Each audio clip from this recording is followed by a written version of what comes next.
এই বোন অনেক বছর পর বিদেশ থেকে বাড়ি ফেরে। তিন দাদার একমাত্র বোন ছিল, খুব আদরের। তাদের সঙ্গে দেখা হয়েছে, খুব আনন্দিত। পরের দিনই সে তার দাদাকে বলে, আমি পুরো গ্রামটা ঘুরে দেখতে চাই। তখনই তার দাদা তার জন্য একটি বডিগার্ড করে বলে দেয়। সে পুরো গ্রামটা ঘুরিয়ে ঘুরিয়ে দেখাতে লাগে। তারা আস্তে আস্তে দুজনের কাছাকাছি তার দাদা তাদের একদিন আপত্তিজনক অবস্থায় দেখে ফেলে।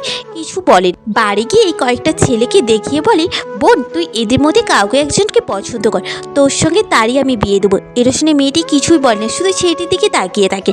তখনই তার দাদা বডিগার্ডকে বলে, তুমি কি আমার বোনকে ভালোবাসো? তখনই ছেলেটি ভয় বলে, না না, আমি কেন আপনার বোনকে ভালোবাসবো।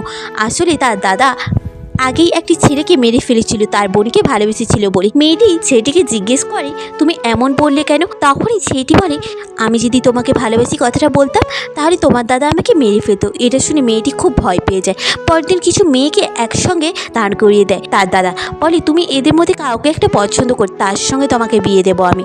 ছেলেটি কিছুই বলে না। এটা দেখে মেয়েটির দাদা তার বোনের হাত ছেলেটির হাতে দিয়ে দেয়, বলে আমি জানি তুমি আমার বোনকে যতটা ভালো রাখতে পারবে আর কেউ রাখতে পারবে না। এটা শুনে বোন খুব খুশি হয়। আচ্ছা, আপনার দাদা কি আপনার ভালোবাসার কথা জানে? কমেন্ট করে জানাবেন কিন্তু।